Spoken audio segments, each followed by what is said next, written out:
All right. Awesome. Well, thanks for having me.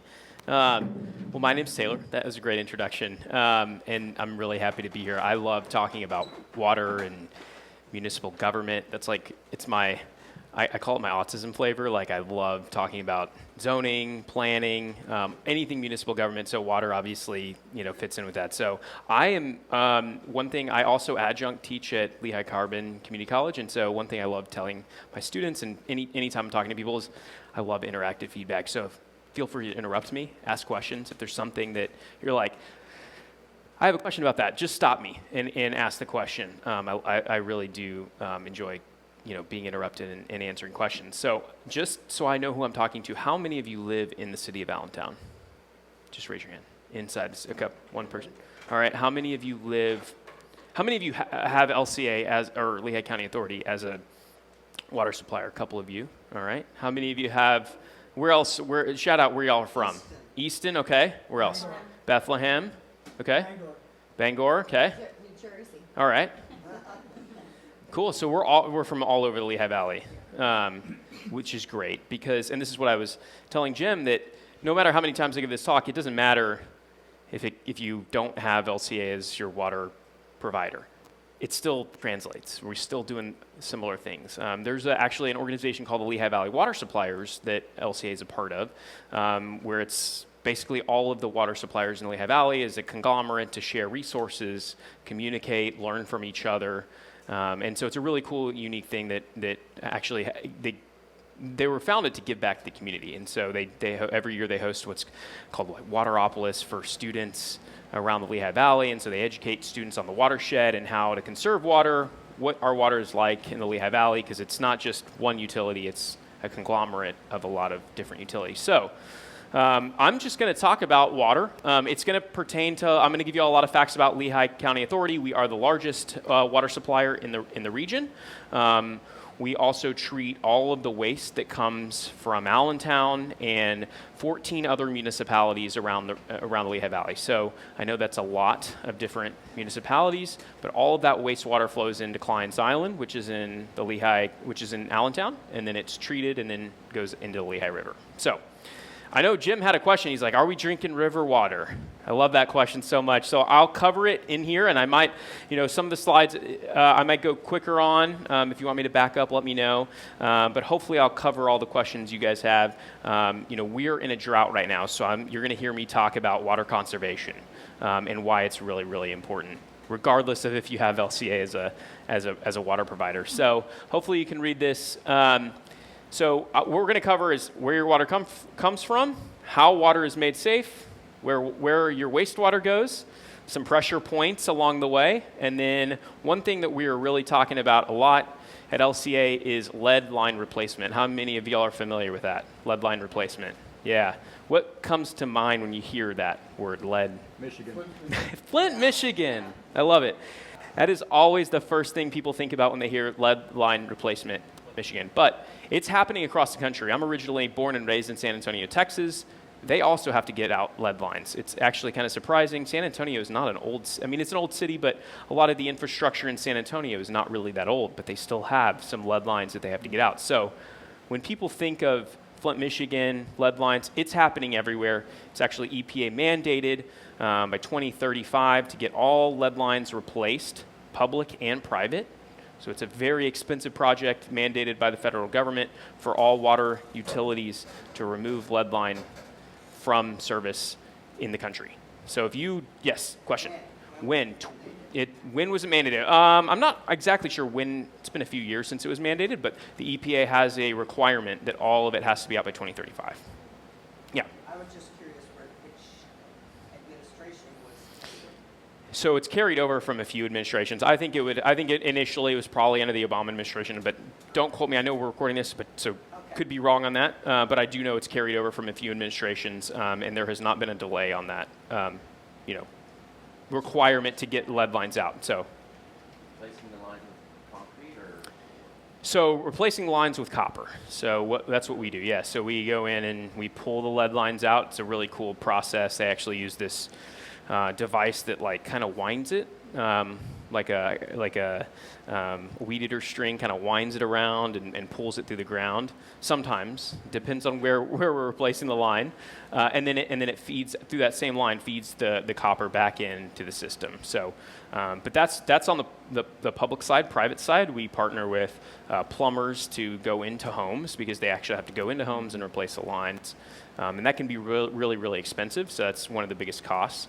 Right now, we are seeking federal funding, local, state funding to fund those replacements because, it costs a lot of money to replace a water service line. So, yeah, another question. Is it the main lines, more distribution lines, or just All of it, yeah. So, yep. the house? Yes, so all of it. So if we have a main line that's lead, which there's not that much. We're pretty much ductile iron in the LCA service area, but there are still some lead service lines that are mains from years past, decades and decades and decades ago. In terms of personal residence, Yeah. who's responsible for that? Are you responsible for it? So that's a great question. And that's where it gets tough because of how expensive it is. So the EPA has said you have to get public and private side out. They don't care who is responsible for getting it out. If you serve a customer and they have a private side lead line, you have to replace it. It's a requirement. And so a lot of municipalities, a lot of water authorities across the country are forcing people to do it on their own. But there is a lot of federal funding on our side that we're seeking out so that cost burden doesn't fall on the customer. So lead is scary. Obviously, I'll talk a little bit about that. Our water is safe in Allentown and really in the Lehigh Valley. We test every day our water to make sure it is safe. There are requirements. So we are not a Flint, Michigan. We are not covering anything up. We are not hiding any of our testing results. So everything is safe. So just a little bit about LCA. So LCA serves about 270,000 people and businesses throughout the Lehigh Valley and in Lehigh and Northampton County. So a little sneak peek, we're actually in the middle of a rebrand. Our name is Lehigh County Authority, and you can see our logo here. Not many people know what it is. We get a lot of feedback from customers and even our employees who go to a customer's home and they think we're the Allentown Parking Authority. Or they think we're ICE, and they think we're there to, ask them questions that they don't really want to talk about. So, and that's unfortunate because we're really a public health service. And so we really want people to identify us as soon as they see our logo that we're with the water company. Our guys in the field, I like to refer to them as water heroes. They're first responders. So 24/7, we're on call. If we have a main break, people are without water, our crews will respond no matter what. So I always call our guys water heroes that are in the field because they are first responders. So our goal is to protect public health and the environment by providing high quality, safe, and reliable water and wastewater services. That's our mission. And we haven't really shied away since we were founded in 1966 from that mission, and we're going to continue with that. We are very environmentally focused. We have engineers, scientists, lab technicians that every single day they walk in, they're dedicated to public health and making sure that we're delivering clean drinking water, and then that we are also treating the wastewater that's being put back in the Lehigh River. So we were founded in 1966 as part of the Pennsylvania Municipal Authorities Act. So we are an authority founded by Lehigh County. We were originally, like Jim said, a small utility, and then the city of Allentown decided to lease their sewer and water system to LCA, and so that's when we expanded overnight. We doubled overnight. We have about 201 employees as of today. So we're a sizable organization, and that ranges from people working in the field, repairing main lines. We have lead canvassers, we have communicators, we have customer service agents. We are a large organization for the region. One thing that's interesting is we are a nonprofit, so we actually don't receive any taxpayer funding. So a lot of people kind of think that, well, if I pay taxes, the water company's getting it. That's not true at all. We operate on a cost basis of whatever you pay for the water, that's going back into the system. So we are a nonprofit. We don't have shareholders. There's a new trend in the water industry where you are starting to see a lot of private companies and private equity investing in water and wastewater services. And that can be good or bad, but we are a nonprofit. So we are a government entity, so Open Records Act, we have to go by all of that. We are transparent, but really it's a benefit to the community. So when you hear about in your communities, maybe a private company is coming to take over the water system, ask those questions. What is the benefit of that? How does it benefit customers? What is the long-term prospect of having a private water company take over your system? Rates go up. Could be, yeah, or they could go down. So it just depends. Depends. Historically, yes. Rates are always going to go up. So that's one of the problems that we face all the time. Is that with inflation, the cost of the materials we're putting in the ground, the cost of copper to replace lead lines, it goes up. And so looking at how do we keep water, no, you're fine. How do we keep water, cost effective for our customers is one of our biggest goals. So. But as a municipality, we have oversight from the county. We're a board. We have a board that oversees us and sets our rates. There are a group of volunteers from across the region that a lot of them are engineers, scientists, all kinds of different people on our board that advise us on what we're doing. So like I said, rates are set just to cover the cost of service. We follow Pennsylvania Municipal Authorities Act when setting rates. So our water systems. So the water we provide comes from a lot of different places. We have wells, springs, Little Lehigh Creek, and the Lehigh River. So as I mentioned, we're in a drought right now. So we pull from a lot of different sources in a drought. I'll show you a picture of where later on in this slide deck where we pull our water from. And if you were to go to Little Lehigh Creek today, you would see that it's very low. Obviously, we've gotten some rain recently. We're always hoping for rain. But unfortunately, it's not been enough to really alleviate the drought. So that creates problems for us when the water is flowing lower in the Lehigh Creek. We have to pull from the Lehigh River. We have to pull from additional wells. And that happens all across the region. And so it creates challenges. And it creates challenges for our water filtration plant. They're always hammering us. Talk about the drought. As a communicator, right? When I'm out in the public, they're like, tell people to conserve water because it really affects them. It affects how they treat the water, how much chemicals they're using. And they don't want to use more chemicals to treat the water, but when there's a drought and there's more algae in the water, they sometimes have to use more chemicals. It can become more costly. It's a burden on the equipment, sucking in all the different contaminants that's at the bottom of the river. So it becomes challenging. So we treat all of our water at a centralized filtration plant. It's on MLK Boulevard in Allentown. Probably drive by it all the time. It's not intimidating. It's just a small little place, but you can definitely tell that there's some water treatment there. And then we also have our wastewater facility just down the road. So the water we provide is tested every single day. We test our water every day, make sure it meets federal standards for drinking water. How many of y'all have ever had a boil water advisory? Anyone?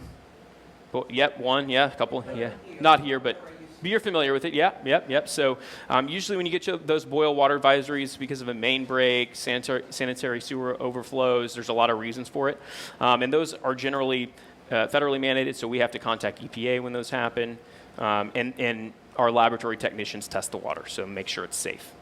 Since I've been at LCA almost 11 months now, we've had 2 boil water advisories, and both times it was because of a main break, and there was no contaminants found after testing. So it's just a precautionary measure. Can seem a little scary sometimes. Actually, I want to go back to this. How many of y'all are familiar with fluoridation of the water? That can be a kind of a hot topic, right? A lot of people, my mom and I, we talk all the time about it. My mom is very anti-fluoridation, and I'm on the opposite end of the spectrum. And so we are actually mandated by our lease agreement with Allentown to provide fluoridation in the water, which is actually interesting. If you pay attention to our social media, you would have seen that we're not fluoridating the water right now. There is actually a fluoridation shortage. So most of the fluoride that the United States purchases comes from overseas, and a lot of it comes from Israel. And so there has been a massive shortage of fluoridation across the country. We actually ran out. We are upgrading our fluoridation system, and so we were planning on phasing that out while we remediated our fluoridation system. And so that's undergoing right now. And then in early September, fluoridation should return to the water in Allentown. There is natural fluoridation happening in every water system, right? It's just a natural chemical that is in water, so there is some fluoride in the water no matter what. But our water is currently not being fluoridated because of the shortage and our upgrade to our fluoridation system at the water filtration plant. So we like to pride ourselves on being transparent and open with the public about things like this. Obviously, it can be a little controversial. Some people are like, good, don't fluoridate the water. Or people are like, oh, no, that's not good, and we need to fluoridate the water. So we're being transparent that we are required to by our lease agreement with the city of Allentown. But unfortunately, right now, because of the shortage in supplying fluoride across the country, we are one of the affected utilities.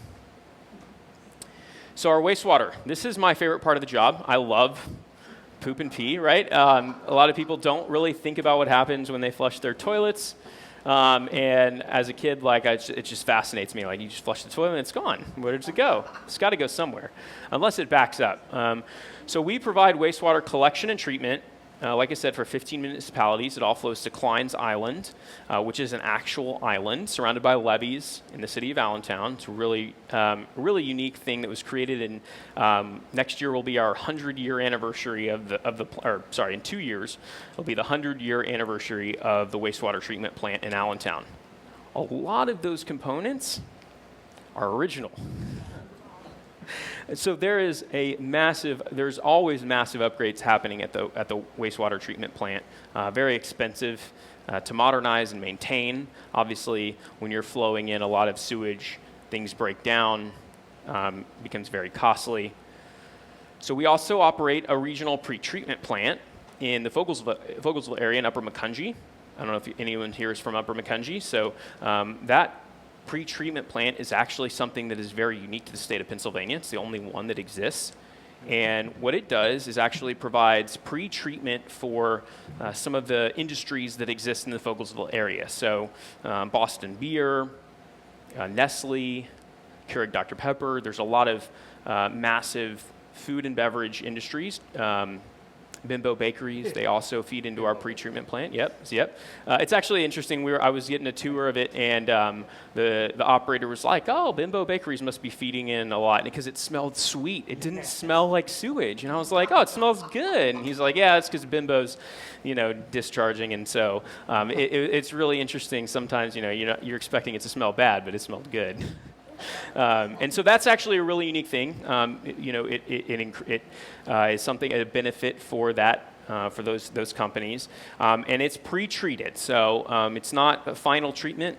We pre-treat it, and then it goes down into the Klein's Island system through a series of mile-long pipes, multi-mile long pipes.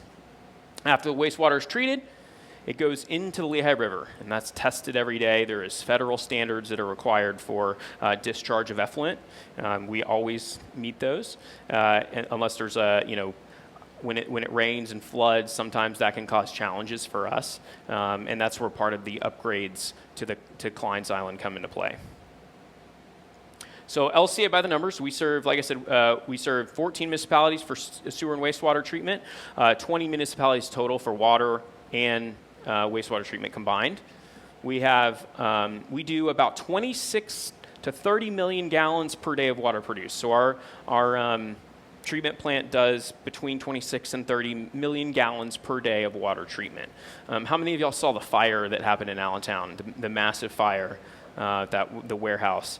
So we were getting calls from the fire department, hey, we need more water. And we're like, we're giving you all the water we can.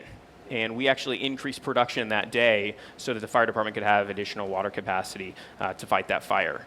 So a lot of people don't think that sometimes the water company can impact a fire response. If you don't have enough water capacity or water available to the fire crews, the fires can get out of hand. And so we always make sure to maintain adequate fire protection for firefighters. We also treat between 32 and 40 million gallons per day of wastewater, depending on if there's rain or not. Those can go up or down. And so those go back into the Lehigh River. About 55,000 properties, 270,000 people. Like I said, we have 201 employees. We have 13 water systems that we operate, 8 sewer systems, 8 treatment plants. There's 21 wells, 15 storage tanks where we store our water. We have 30 pump stations across the Lehigh Valley, and one of the great numbers I love is 693 miles of water mains throughout our service system, which is really hard to comprehend. Like, it is a massive amount of pipe that's underground. And on top of that, we have 418 miles of sewer mains. So that's a lot. On top of that, we also maintain fire hydrants, so 3,855 fire hydrants across our service region. So anytime you see us flushing fire hydrants, that's a normal process to make sure the water's clean, and it's something that we do throughout through a schedule throughout the year across the Lehigh Valley. Yes. Fire hydrant is drinking water, same water? Fire hydrant is drinking water, exact same water, yep, absolutely. So this is Lehigh County, and then up here in the right-hand corner we have Northampton County, and these are kind of just all of our different service areas. So you can see how wide of a service area we operate. Obviously, all of Allentown, Upper Macungie, Lower Macungie, all of those municipalities around the area. But our main customer base is in Allentown and some of the surrounding municipalities. That's another reason why we're pursuing a rebrand, because we have Northampton County, and our name is Lehigh County Authority, but we have customers that are in Northampton County. And these are our wastewater service areas. So I live in Whitehall Township, which LCA is not a service provider for Whitehall Township outside of the agreement with Copley Whitehall Sewer Authority. So our wastewater flows go to Copley Whitehall Sewer Authority, and then they send it down to Kleins Island. So that's part of an agreement between Copley Whitehall Sewer Authority and LCA. There's a lot of those agreements across the municipalities, and some of them date back to the 1920s and 1950s, and so they're very, very old. Yes? On that map, where is this island you're talking about? Kleins Island is right here. So Allentown is right here. So Kleins Island is right here, this little dot, if you can see it. It's right almost in the middle. And so everything flows right into Kleins Island through miles of pipe. So this is Kleins Island. And it is, like I said, it's from the early 1900s, 1927, I think, is the date. 28 is when it was officially opened, and a lot of it is still original. So this right here is actually a rock trickling. This big, they look like it's solar panels, but they're not solar panels. It's actually little sprinkler heads that pop out, and the effluent is filtered through the rock material, and that was something that was designed in the early 1920s. It's still working today. It's pretty incredible that it still is in operation. These are big, huge plastic media trickling. I am not an engineer or a scientist, so forgive me, but the water flows through these big plastic media and filters, and the organisms they break down the solids and clean the water. And so we actually just renewed this one right here. So this is a renewed plastic media filter, and then over the next 10 years, we have plans to renew and replace the other 3 remaining ones.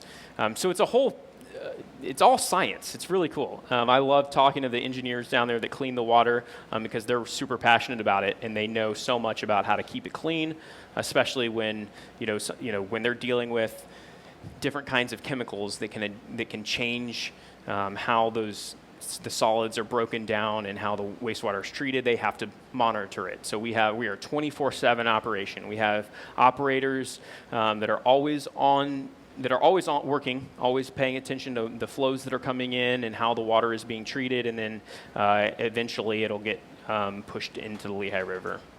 Do you know the name of the bridge? What street that bridge is in the top back there? I should know what street that is. What's the? Oh, that's the Hamilton Street Bridge. Hamilton Street Bridge, yeah. was thinking that too. I'm trying to locate it. I mean, it's enormous. It's Hamilton Street Bridge. Yeah. Okay. Yeah, it's kind of hidden. You actually would drive. You've probably driven by this dozens of Yes. times and have just never seen it. It's all, like I said, it's on an island, and you actually have to kind of go down into it because it's surrounded by these massive levees that the Army Corps of Engineers built. You can kind of see it here a little bit. They are massive levees. I mean, think New Orleans style levees. Has it ever flooded? That's a great question.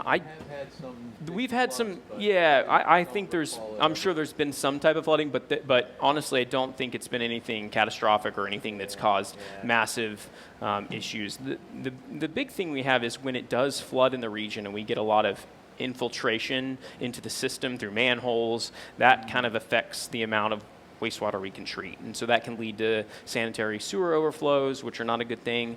And so those are the types of things that we are working on every day to make sure doesn't happen. So that is Klein's Island. That's where pretty much if you live in the Lehigh Valley, if you live in Lehigh County especially, and you don't have a septic system, anything you flush is coming down here.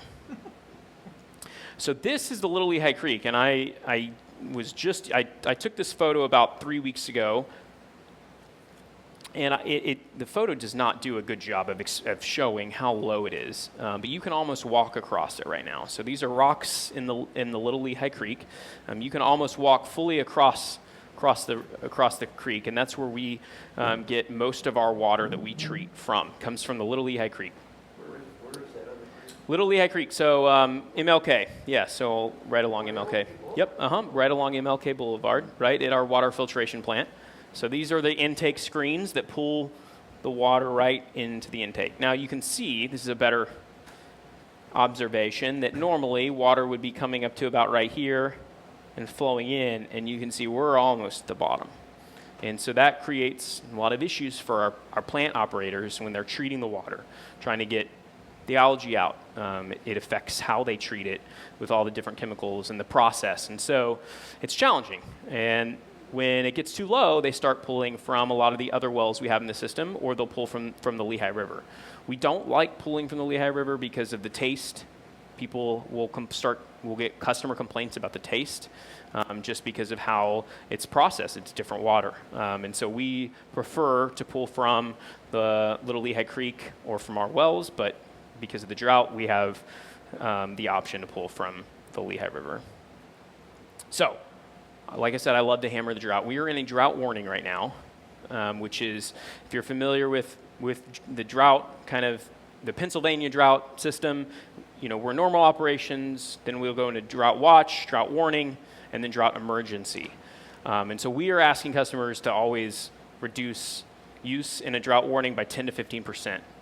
So if you can think about how you're using water, try to use it 10 to 15% less. I know that's kind of hard to quantify, but it does make an impact when we use less water in a drought. If we get to a drought emergency, hopefully we don't, right? Because if we do, then there's a mandatory 10 to 15% reduction for all customers. So we require our industrial users to cut their production by 15%, which they don't want to do because it hurts their bottom line. It costs them money, and customers as well. So hopefully we'll get some more rain soon because it's a major problem for our region. If you look at the map that the state has, the Lehigh County and really the southwestern portion of Pennsylvania is under this drought warning / drought emergency. I know there was I think it was Berks County. There's some parts of Berks County now that are facing a drought emergency. In Reading, they're under a drought emergency, and so they've asked their industrial users to cut usage by 10 to 15%. It's a really major problem, so hopefully we'll get some rain. I'm originally from Texas, so I'm no stranger to a drought. I think Texas, especially in San Antonio, they're permanently in a drought. And so I never would have thought in a million years that I'd be moving to Pennsylvania and we'd be facing drought conditions. But with the El Nino weather pattern, it's just exacerbated. Yeah. I was in Sao Paulo, Brazil, quite a few years back, I think 10 years. And literally, you could only get water every other day that they had. Yep. And this is a huge city of, Yep. every other day. Yeah, that's crazy. I can't imagine that. Yes, sir. Up the line on Lehigh River, Klein's Island, getting water from the Lehigh. How well is it treated above us? So that's a good question. I mean, I can't speak for other, utilities that, Well, they have that the flow same into EPA laws, Yeah, right? DEP regulates that very, very heavily, and I can tell you that there are requirements that they have to maintain. But then even if the water that comes in, we're It's testing, still we're being making treated sure at that it's, Klein's. yeah, They're taking yeah. care of it. I'm just Yep, absolutely, curious. yeah. So if we're at a warning level, how is that communicated to the community? Yeah, great question. So we have an initial comms plan. We have a comms plan for all of these. For normal, watch, warning, and emergency watch, generally we will just send out a press release and some social media communications. For a warning, in addition to social media communications, press releases, coordination with media, we also have a industrial user focus group or user group where we meet with them and we ask them, hey, what are your water use plans? We've had 2 of those in the last few months where we're asking our largest industrial users to let us know what their plans are for cutting back on water usage and how they're going to be doing it in a time of a drought warning if it happens. So that would be something that we would reconvene them and we'd say, hey, give us your plans for how you're going to be cutting back 15%. So, and that's something that we hope that they have been preparing for in the event that it happens. I hope it doesn't happen. I hope that we're just talking about it and planning, right? But in the event that it does happen, that'll be our first line of defense, making sure that our industrial users are cutting back and then customers are also cutting back. So do we actually drink the Lehigh River water? Yes, sort of, kind of.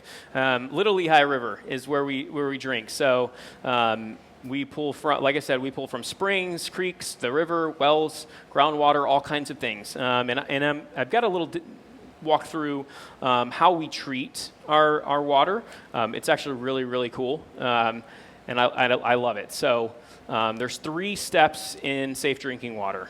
So number 1, we have to protect the source.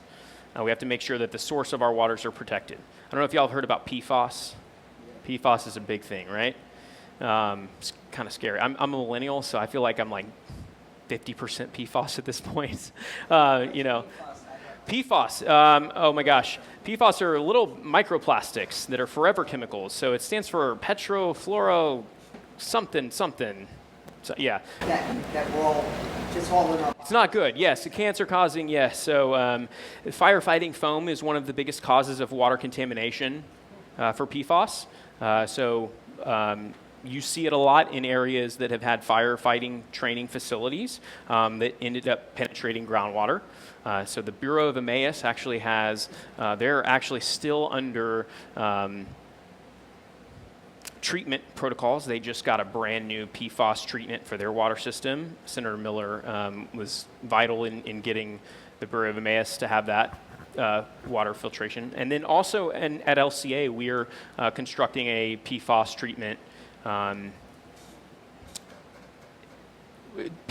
at our water filtration plant, so that's underway. Though it doesn't affect us as much, but it is still in the water just because of how prevalent PFAS are around us and their use. So it's a major issue. The federal government has started to step in and started to regulate PFAS in drinking water systems because it's a known carcinogen, it causes cancer. It's not something that we should be drinking at all. It should be treated. So those are protecting the source, making sure that things aren't flowing into the water that we're drinking. And then we have to treat the water, and then we lab test. So step 1, we protect our water sources. So you can see, pretend this is the Lehigh Valley. The rain drops, and it goes into the water table, and then it sits in an aquifer. And these are for wells and streams. So we want to make sure that nothing that we're putting up here on the land surface is going to flow into the groundwater and contaminate it like PFAS. So wellhead protection zone, great example. This is an overlay of some of our area. So this is one of the wells that we use here, and so all of the water that is collected in this region actually flows into this wellhead that we pull water from.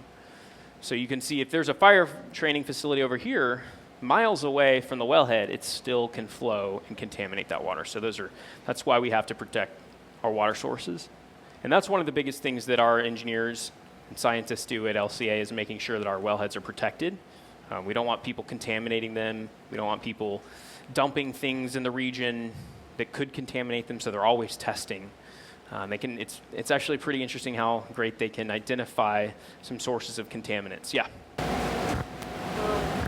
wanted to know, how are those, like in that picture right there, how is that boundary defined? Is that man-made boundaries or is that natural boundaries? Yeah, so I'm not 100% sure on how the exact boundary was created, but that is definitely, so a natural boundary of where the water flows into. Probably topographical, the water flows path of least resistance. So that's probably been developed by the USGA or USGS to identify how the water flows into.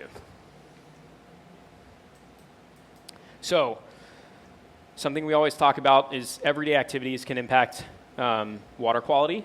So if you think about the things you do at your own home, fertilizing. If you fertilize your grass, fertilize your plants, that can get into the water supply. So making sure that you're only using enough fertilizer if you have to, use it sparingly. Don't put it in runoff because the water that runs off in the street could end up in the stream, could end up contaminating our water, and we don't want all those fertilizer chemicals in our water. I don't know if you've ever seen, like sometimes you'll see like a fuel spill, right? We always get alerted to anytime there's a fuel spill or a diesel spill in our area because it could contaminate our water system. So we coordinate with public emergency responders to make sure that that doesn't happen. We start immediately testing if there is a fuel spill or an oil spill or some type of contaminant that's getting into our system. So, does anyone know what the number one source of water pollution is?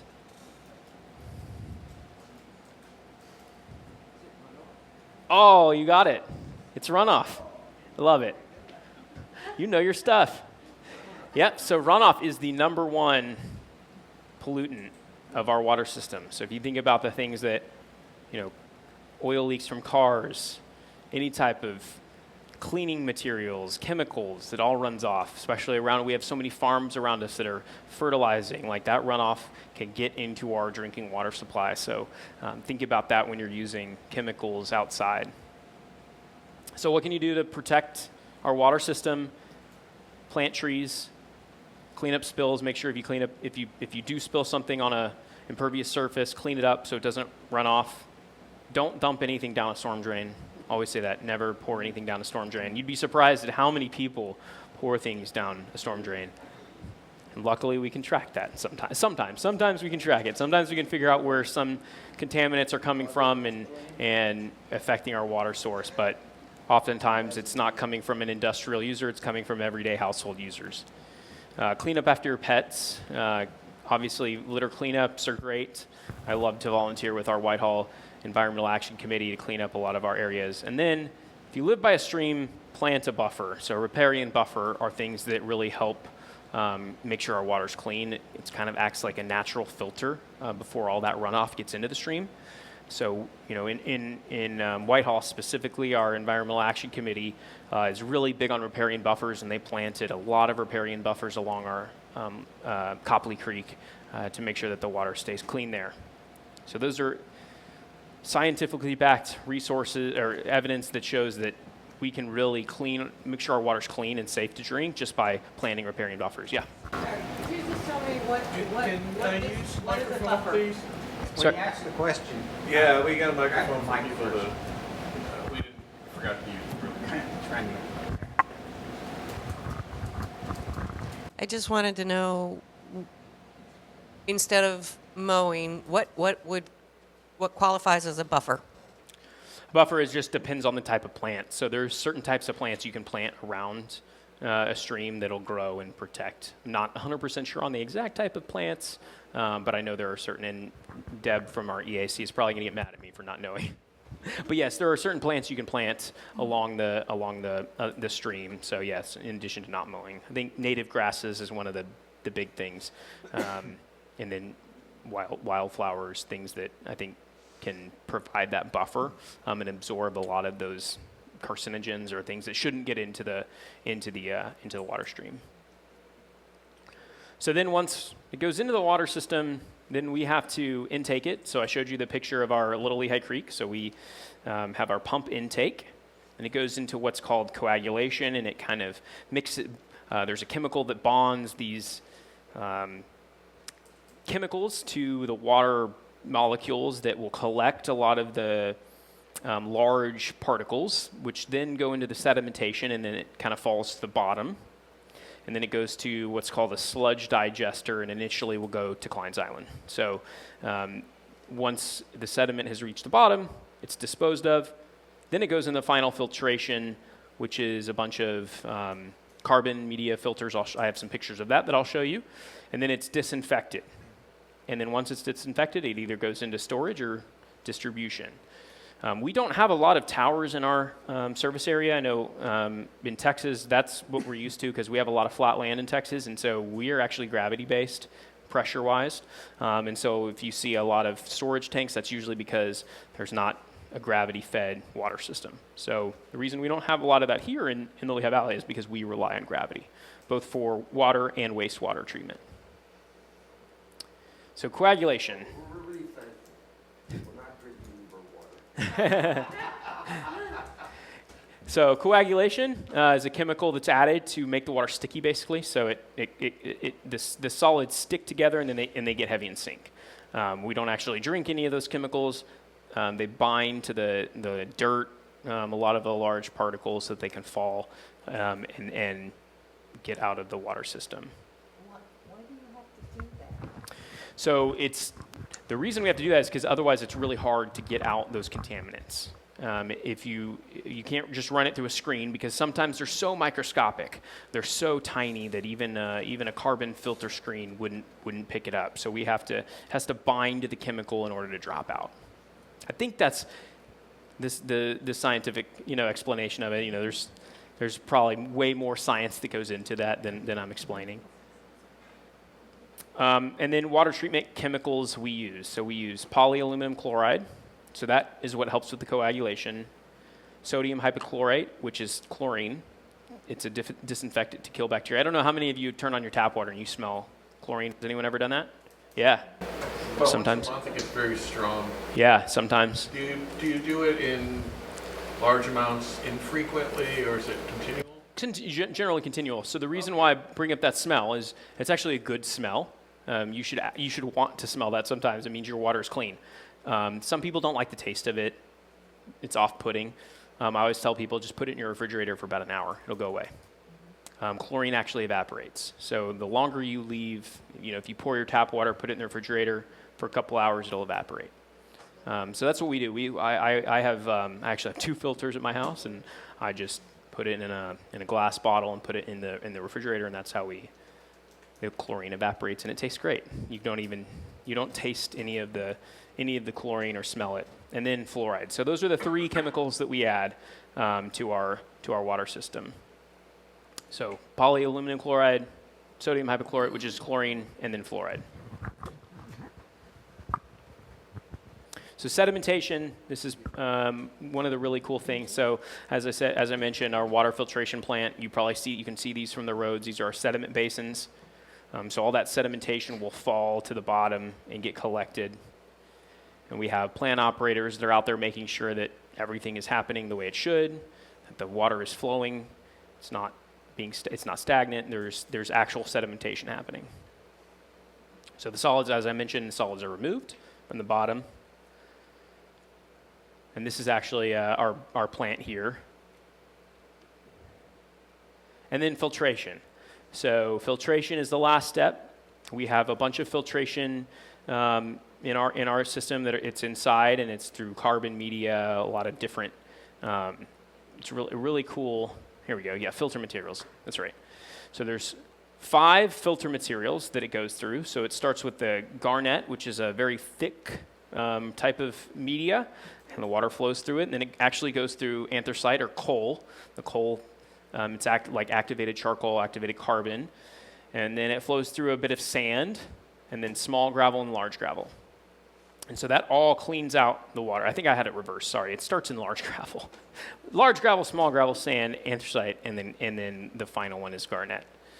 And so all of that is happening in these filtration tanks. We're actually in the process of upgrading our filtration tanks to more sustainable tanks that gives us more production, more energy efficient, less waste happening. So that's a very long process. We've done one filtration tank so far, and I believe we're starting to work on the other one, and I believe we have 8 total. And then pumping, the last phase, we have massive pumps everywhere. It's like, you wouldn't believe the noise that these things make. I mean, they're just massive pumps. I mean, I actually got to see one of them being worked on, and it just looked like a massive engine inside of it. It's just pumping millions and millions of gallons of water a day. And then we store in tanks like this. That's my Fogelsville one. That's Fogelsville, and there you go. Yeah. I should know the number off the top of my head, but I don't yet. I haven't been there long enough. But yeah, that's one of our storage tanks. So, it's not a big, tall storage tank like you would see in the Midwest or in Texas. It's just a kind of a tank that stores millions of gallons of water, so that there's always water on demand. There's always water supply. So that's one of the unique things, that even if we were to lose power, you're still going to get water because it's flowed by gravity out of these storage tanks. So then step 3, final step. And these are some of our lab technicians. I think he's actually retired. So, but we do have a bunch of technicians that test the water every single day. And I just this is a really fun thing that I love, is that we've seen a lot of advances in water quality over the last half century. So Safe Water Drinking Act was enacted in 1974.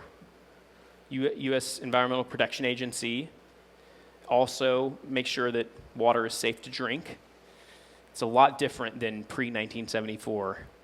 My boss always talks about how if you were growing up in the 1800s or early 1900s and you're riding a train, the water protection they had was don't drink from somebody else's cup. So we've changed a lot.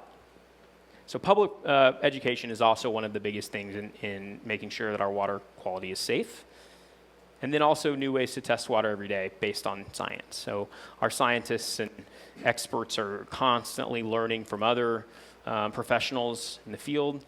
They are going to conferences, learning from other larger water authorities and utilities, because there's always things that are new. There's always new chemical, like PFAS is a relatively new chemical that is invading our water system. And so finding out new ways to treat that, make sure that our water is safe, is something that our engineers and scientists have to be educated on constantly. So they're required to do continuing education.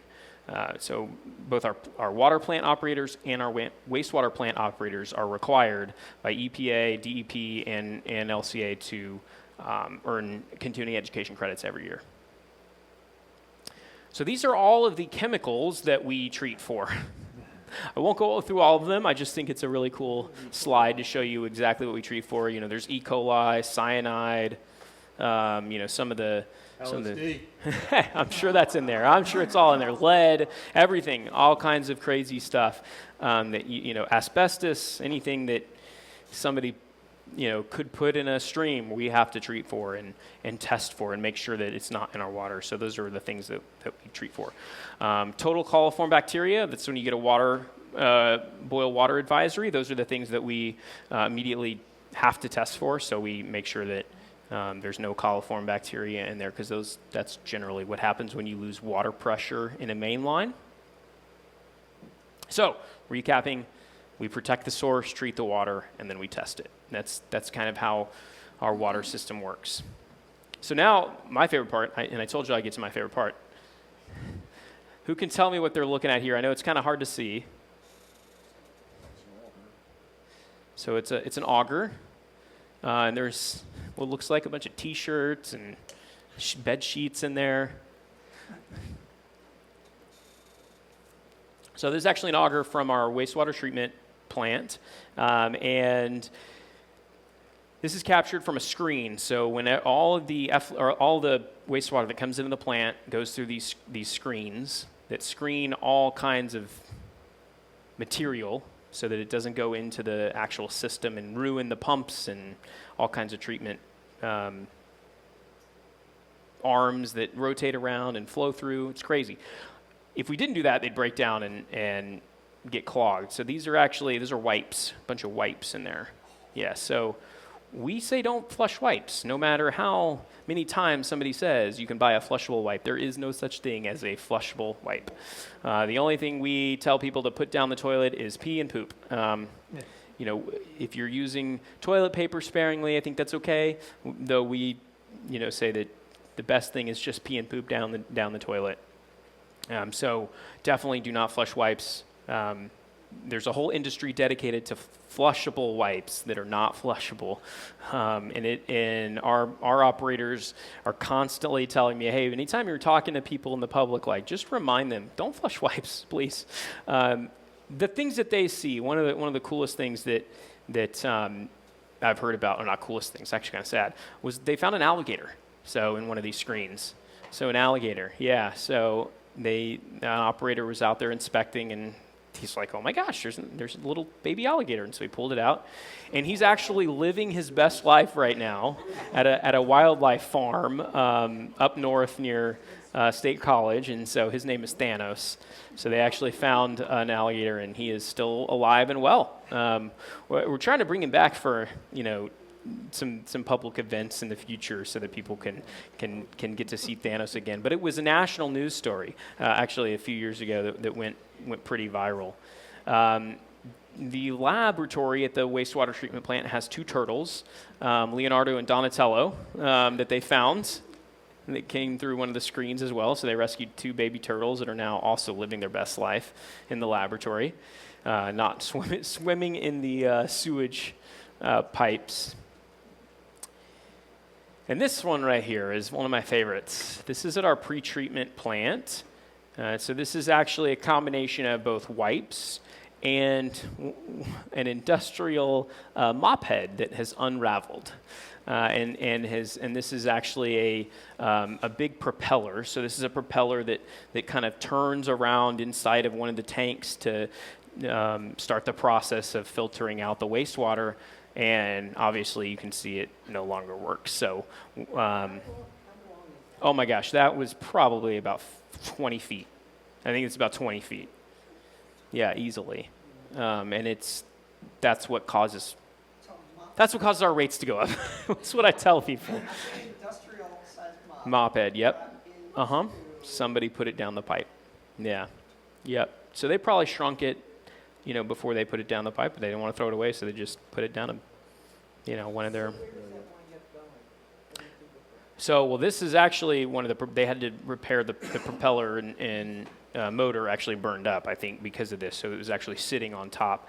This is where it's sitting on top below is where at the pre-treatment plant they do a lot of it's a closed system, so it's not open air. And so you can see this is a pump that operates these propellers. This one's not working. They pulled it out while they were doing repairs. And so I was like, leave it out there so we can take pictures of it. Yeah, but what happens to the material that it caught? So that will end up going to the landfill. Yeah, so like this right here actually this auger feeds into a plastic bag in a trash can all day long, just continually feeds it. And it's, massive amounts of wipes that just end up going to the landfill.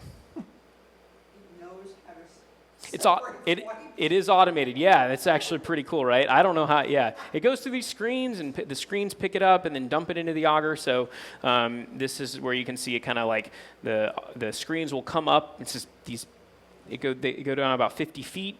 And they come up, and then they dump all of the material that they've collected right there in the auger. It's definitely the smelliest part of the plant. I mean, it is. Your eyes will water from the ammonia, and just it is. But it's fun. It's cool to see. We don't stay in there very long. but it's a really neat way to show people, hey, don't flush wipes. And so the kids that get tours of Klein's Island love it. We always tell them go home and don't flush wipes. Are you doing anything else to Like my plumber told me that many years ago at another house when I was living in New Jersey. Basically, don't flush anything but what Yep. comes out of your body. Yep, Um, exactly. Is there any action from governments to stop the companies from telling people these are flushable? Because we've known for a while this is a problem. Yeah. Have to be careful about what I say here because there are companies that do not like that we say don't flush wipes, and they send out cease and desist letters. You know, I mean, that is the point. Yes, it is the truth. So we're not worried about it. We ignore them. Probably shouldn't say that, but I think I think we have the proof, right, that you can't flush wipes. But there is there's a podcast I was listening to.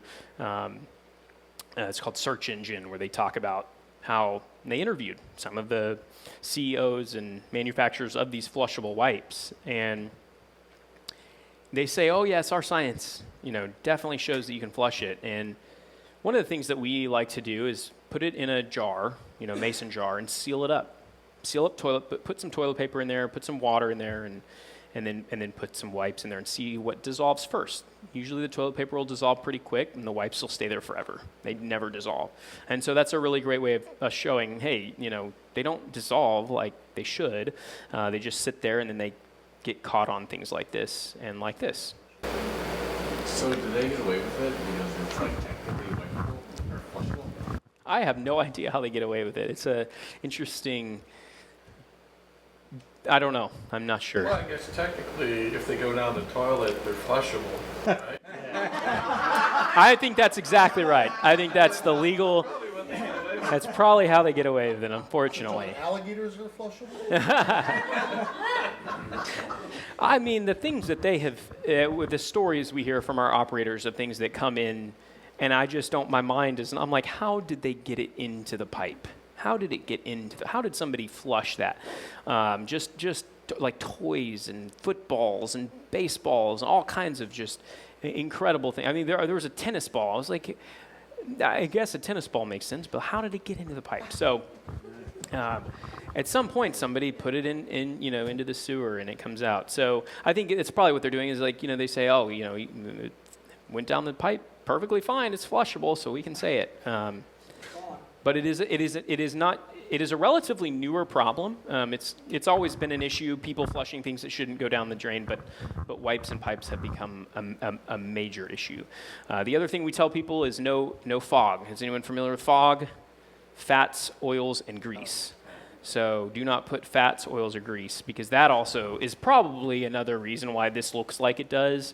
It's got a lot, obviously it's very hardened, so it's got a lot of fats, oils, and greases on there. And this is at our industrial pretreatment plant, so there could be some other factors that are going into why it looks like that. But you can see in this one, there's still a bunch of, in addition to, you can see all of the oil and grease around here that have been dumped. I mean, all of this is grease that people have put down their drain that have now hardened and ended up causing clogged pipes. And that causes problems for us. So, you hear about sewer backups a lot. Well, a lot of that is because of people putting grease, fats, and oils down the drain. So that causes a lot of problems for us. It's also harder to treat.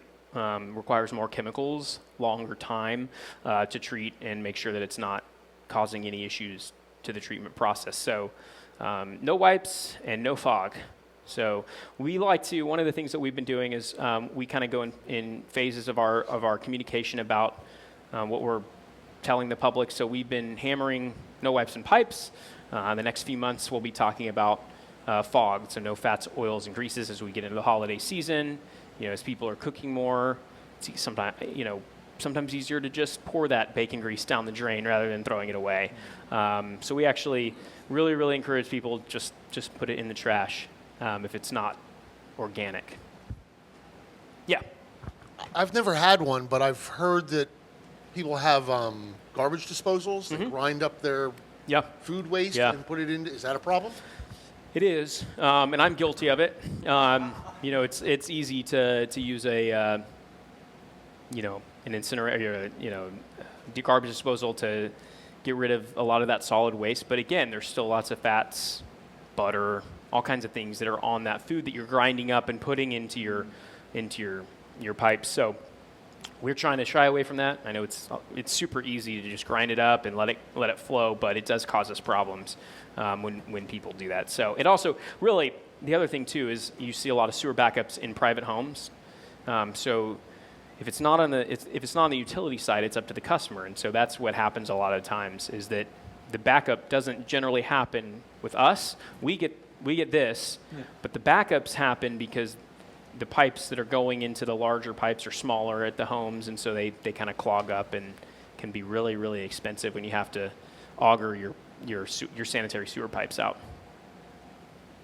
So yeah, definitely we don't tell people not to use disposals, but again, it goes back to that just water, pee, and poop down the drain. So I want to talk a little bit about weather. So I know we talked a little bit about the drought. So water can kind of change how we treat wastewater and water. So when we get a lot of heavy rain, there's a lot of sediment, organic matter, and pollutants that come in that require extra treatment. So that can be more costly to treat. It also can lead to increased flows. So you know, there's a lot of leakage in the aging system in Allentown. So we're trying to get the inflow out of the system, because it ends up costing users, you know, ratepayers more money as we're treating additional inflow from rains that should just go into the creeks.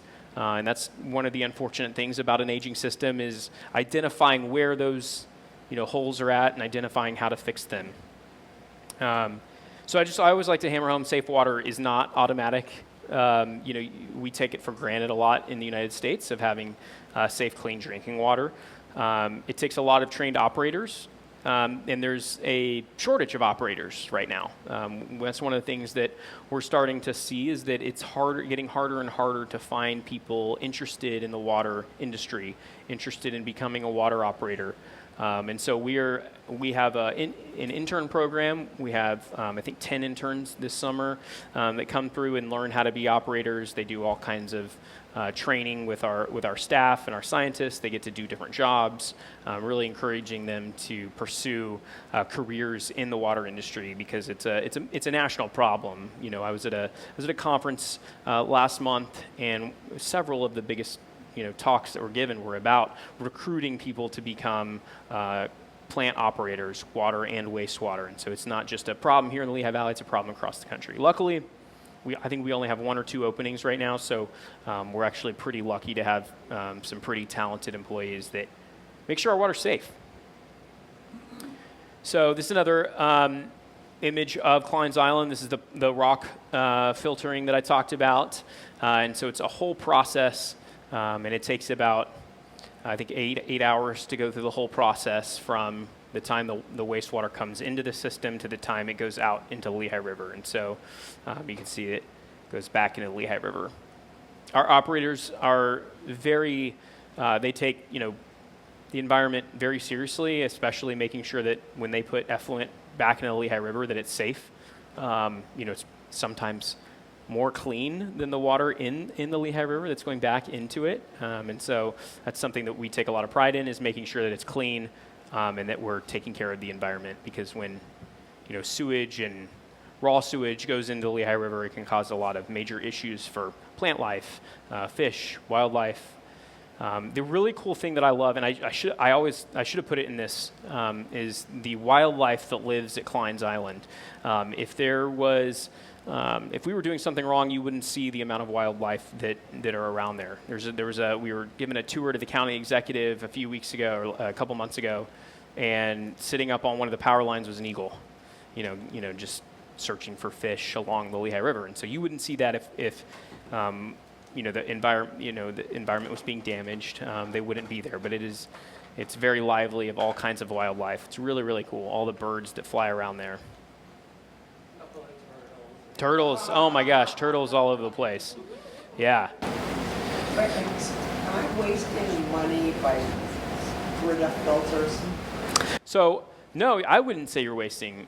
I mean, you're probably, depends on, you know, a couple of factors. Number one, do you have a lead pipe in your home? I live in East Tiffany apartment, Okay. very new apartment. A very new apartment. So I guarantee you don't have, if it was built, you know, in the 90s or after that, you're probably pretty safe. So it was built in 80 something, but they redid it all. They redid it. Okay, so you're probably safe. You probably don't have any lead lines, and we do encourage people that have lead lines or galvanized lines. So at my house, I have a galvanized line, and so while I don't have a lead line, I have a galvanized line that has to be replaced because there could be, you know, the thing about galvanized lines is they can seep in some of that lead into the system. How am I doing on time? This is a great conversation, but our actors are going to be in here. Okay. Good. Well, I'm wrapping up. So the last thing I want to talk about is getting the lead out, like we just talked about. So we are encouraging people to identify their service lines. So go home and see what your water coming into your home, what that line is. If it's a copper line, that's good, right? It's going to be the copper material. And then the easiest way to tell if it's a galvanized line is get a magnet. A magnet will stick to that galvanized line. If it's a lead line, you'll know. You'll know. It's not copper and it's not galvanized, so the magnet won't stick to it, and it will be kind of the same color as a galvanized line. It won't look like copper at all. So we are actively getting the lead out. So that's pretty much it. Any questions? I'm happy to hang around, answer any questions y'all have. But that's a little bit about our water. Do they, one call, so when those idiots dig up my line from Yes. Fogel's built to my house, the Ryan Holmes did it. Do they really get a fine? I don't know specifically about them. Whatever it is, not enough. Yeah, so everybody should be calling PA1 call if you're digging. Yeah, definitely. We have to do the same thing. When we repair a water main, we have to do a PA1 call and make sure that there's no gas lines, and yeah, you'd be surprised at the things that our guys see in the field. So, well, thank y'all very much for having me. I'll leave my card if anybody has any questions, so y'all can feel free to contact me.